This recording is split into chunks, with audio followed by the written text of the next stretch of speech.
The Lion, the Mouse, and the Sleepy Bear. Once upon a time, in a lush forest, there lived a small mouse. There was a huge bear who lived in a neighboring cave. The big bear, who had hibernated months ago, was still sleeping and snoring loudly. The little mouse went to him one day to wake the bear up because he could not sleep all winter due to the bear's noisy snoring.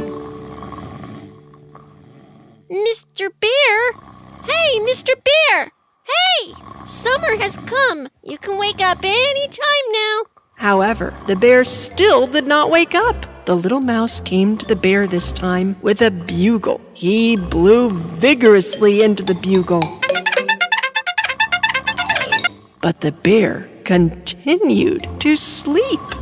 While the little mouse was wandering sleeplessly in the forest, he met several animal friends. "What happened, little mouse? Why are you sad?"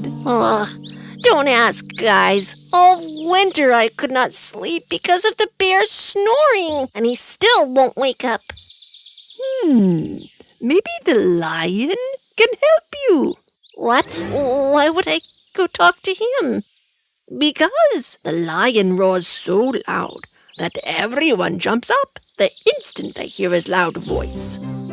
Though the little mouse was a little scared by the thought, he went to the lion, the king of the forest, to request his assistance. The lion was sleeping in front of his cave. The little mouse was terrified when he saw the mighty beast, so he decided to give up his plan and go back home. But when he accidentally stepped on a branch in front of him, the big cat woke up and a tiny, trembling voice reached his ears. What's that noise? What are you doing in front of my cave? Well, king of the forest, sorry to wake you up. Well, I, came to ask for your help. You're not even big enough to be considered snack size, little mouse. Why should I help you? Dear fearsome lion, you have to wake up my neighbor, the big bear, who won't wake up from hibernation. Nothing I do seems to wake him. Since I am small, I have a little voice. But one roar from you can solve everything. I don't have time to spend for a tiny, little, useless mouse like you. I am king of the forest. The lion walked away without helping the mouse. He went to a corner where no one could see him. He leaned against a tree and started to itch like crazy.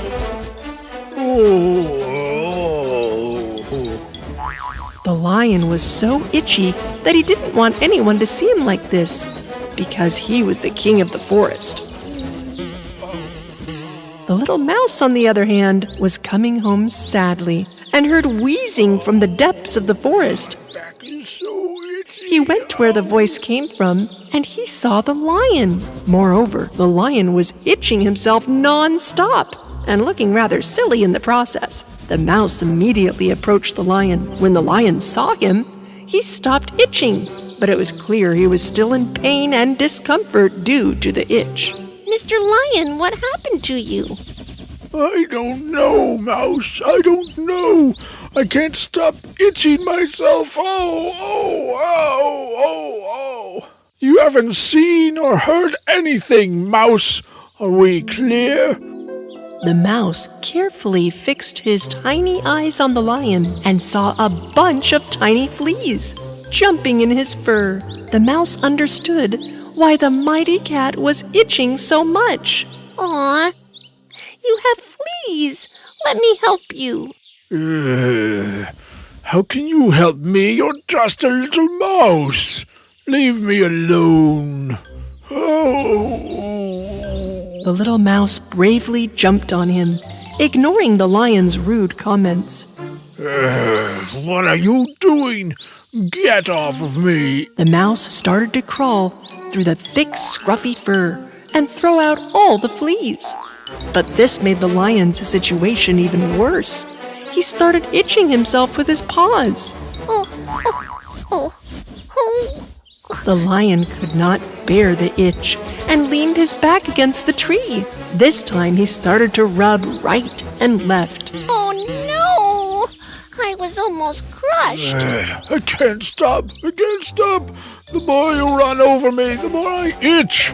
Get off, mouse. The lion ran to a nearby lake. He quickly jumped into the water. The mouse on his back was nearly drowned. Mr. Lion, get out of the water right away or I'll drown! The lion came out of the lake, but then proceeded to shake himself dry. He was shaking his body so hard and so fast that the mouse barely was able to hang on to that thoughtless lion. I've almost got the itch taken care of, Mr. Lion. Just a little bit more to the left. The lion finally stopped himself. The mouse threw out the last few fleas that remained on the lion. How do you feel now? Well, it's like my itching is gone. Because I have cleaned all the fleas for you, sir. The lion was very embarrassed with how rude he was. When you asked for help, I looked down on you, mouse. But you still did everything in your power to save me from this difficult situation. Thank you. You're welcome, Mr. Lion.